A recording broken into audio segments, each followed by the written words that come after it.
بسم اللہ الرحمن الرحیم۔ پیش خدمت ہے خبر نامہ، اہم عالمی خبروں کا خلاصہ۔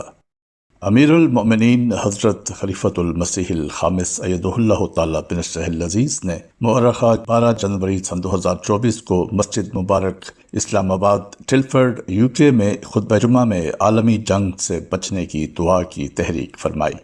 حضور انور نے یہ دعا بھی کی کہ اللہ تعالیٰ غزہ اور فلسطین کے علاقے میں امن قائم فرمائے، ظالم کا ہاتھ روکے اور ظالم کا خاتمہ فرمائے۔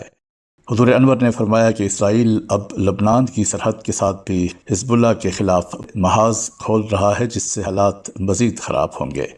اسی طرح امریکہ اور برطانیہ نے حوثی یمنی قبائل کے خلاف جو محاذ کھولا ہے، یہ سب چیزیں جنگ کو مزید وسیع کر رہی ہیں۔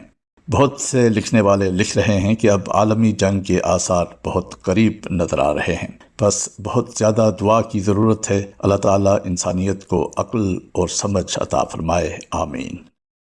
امیر المؤمنین حضرت خلیفۃ المسیح الخامس ایدہ اللہ تعالیٰ بنصرہ العزیز نے مؤرخہ 12 جنوری سن 2024 کو خطبہ و نماز جمعہ کے بعد ابو حلمی محمد اکاشا صاحب آف فلسطین کی نماز جنازہ پڑھائی۔ مرحوم کو چند روز قبل 75 سال کی عمر میں غزہ کے علاقے میں نہایت بے دردی سے شہید کر دیا گیا۔ انا للہ و انا الیہ راجعون۔ مرحوم ذکر الہی میں مصروف رہتے، جماعتی کتب کے پڑھنے کا اہتمام کرتے۔ مرحوم سخی ذہین صاحب فراست، تبلیغ کا شوق رکھنے والے نہایت مخلص احمدی تھے۔ خیال رہے کہ گزشتہ ماہ ایک مخلص بزرگ احمدی شیخ احمد حسین ابو سردانہ صاحب آف غزہ بھی ایسی جارحیت کے نتیجے میں شہادت کے رتبہ پر فائز ہوئے۔ اسرائیلی وزیر اعظم نیتن یاہو نے کہا ہے کہ غزہ پر مستقل قبضہ کرنے کا کوئی ارادہ نہیں۔ سماجی رابطے کی ویب سائٹ ایکس پر اپنے بیان میں انہوں نے کہا کہ ان کا مقصد غزہ کو حماس سے پاک کرانا اور اسرائیلی شہریوں کی بازیابی ہے۔ ان کا کہنا تھا کہ ان مقاصد کے حصول کے بعد غزہ سے فوج نکال سکتے ہیں۔ امریکی وزیر خارجہ اینٹونی بلنکن نے منگل کو مشرق وسطیٰ کے دورے میں اسرائیلی وزیر اعظم بنیامین نیتن یاہو سے ملاقات کی۔ امریکی محکمہ خارجہ کے مطابق اینٹونی بلنکن نے نیتن یاہو پر غزہ میں شہریوں کا جانی نقصان کم کرنے، غزہ میں مزید امداد کی اہمیت، خطے کے پائیدار امن اور فلسطینی ریاست کے قیام کی ضرورت پر زور دیا۔ ترجمان امریکی محکمہ خارجہ میتھیو ملر کا کہنا ہے کہ انہوں نے حماس حملوں کو روکنے کی اسرائیلی کوششوں کی حمایت کا اعادہ بھی کیا۔ دونوں رہنماؤں نے یرغمالیوں کی رہائی کی کوششوں، غزہ میں مزید امداد کی فراہمی کی اہمیت پر تبادلہ خیال کیا۔ بلنکن نے خطے اور اسرائیل میں پائیدار امن بشمول فلسطینی ریاست کے قیام کی ضرورت پر بھی زور دیا۔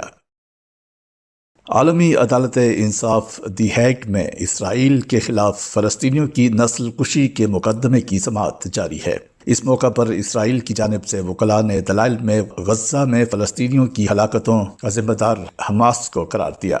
ان کا کہنا تھا کہ اسرائیل نے اپنا حق دفاع استعمال کیا، حماس ہسپتالوں اور دیگر شہری مقامات کو استعمال کر رہا ہے۔ اسرائیل کے وکلاء کا کہنا تھا کہ فلسطینیوں کے خلاف کارروائیاں عالمی قوانین کے مطابق ہیں، نسل کشی نہیں کی جا رہی۔ انہوں نے کہا کہ جنوبی افریقہ مکمل کہانی نہیں سنا رہا۔ اسرائیل حماس کے ساتھ کوئی سمجھوتا نہیں کرے گا۔ اسرائیل نے جنوبی افریقہ کی درخواست رد کرنے کے مطالبے کے ساتھ عالمی عدالت انصاف کے دائرہ اختیار پر بھی سوال اٹھائے۔ اس موقع پر عالمی عدالت انصاف کے باہر فلسطین پر اسرائیلی مظالم کے خلاف احتجاج کیا گیا۔ مظلوم فلسطینیوں سے اظہار یکجہتی کی گئی اور فلسطین کی آزادی کے حق میں نعرے لگائے گئے۔ اسرائیل کے خلاف جنوبی افریقہ کے عالمی عدالت انصاف میں جانے کے معاملے کو دنیا بھر سے حمایت حاصل ہونے لگی۔ اس حوالے سے ایک برطانوی ویب سائٹ پر 3,20,000 سے زائد افراد نے دستخط کیے۔ اس مہم کے منتظمین کا کہنا ہے کہ امید ہے کہ اس سے غزہ کے لوگوں کی مشکلات ختم ہو جائیں گی۔ اس مہم میں جنوبی افریقہ کے کیس کے ساتھ یکجہتی کا اظہار بھی کیا گیا ہے۔ یورپی یونین کی کلائمیٹ مانیٹرنگ سروس موسمی صورتحال کی نگرانی کرنے والا ادارہ نے تصدیق کی ہے کہ سال سن 2023 ریکارڈ میں کرۂ ارض کا اب تک کا گرم ترین سال رہا ہے۔ یمن کے حوثیوں نے بحیرہ احمر میں اب تک کا سب سے بڑا حملہ کیا ہے۔ گزشتہ ہفتے کیے گئے حملے کے دوران 21 ڈرونز، 2 اینٹی شپ کروز میزائل اور اینٹی شپ بیلسٹک میزائلوں سے بحیرہ احمر میں کارروائی کی۔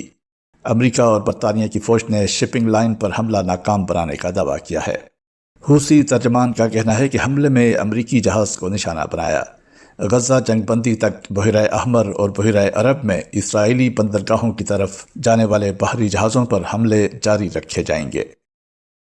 اقوام متحدہ کی سلامتی کونسل نے یمنی حوثیوں سے بحیرہ احمر میں بحری جہازوں پر حملے فوری بند کرنے کا مطالبہ کر دیا۔ سلامتی کونسل کے 15 مستقل اراکین ممالک میں سے 11 نے قرارداد کے حق میں ووٹ دیا۔ روس اور چین سمیت 4 ممالک نے ووٹنگ میں حصہ نہیں لیا۔ کسی ملک نے بھی قرارداد کی مخالفت نہیں کی۔ سلامتی کونسل کی قرارداد میں جہازوں کو حملوں سے بچانے کے لیے امریکی قیادت میں ٹاسک فورس کی توثیق کی گئی۔ قرارداد میں اسرائیلی تاجر کے بحری جہاز گیلیکسی لیڈر اور اس کے عملے کے 25 افراد کی رہائی کا مطالبہ بھی کیا گیا ہے۔ یہ تھا اہم عالمی خبروں کا خلاصہ۔ روزنامہ الفضل انٹرنیشنل، منگل 16 جنوری سن 2024، صفحہ 8۔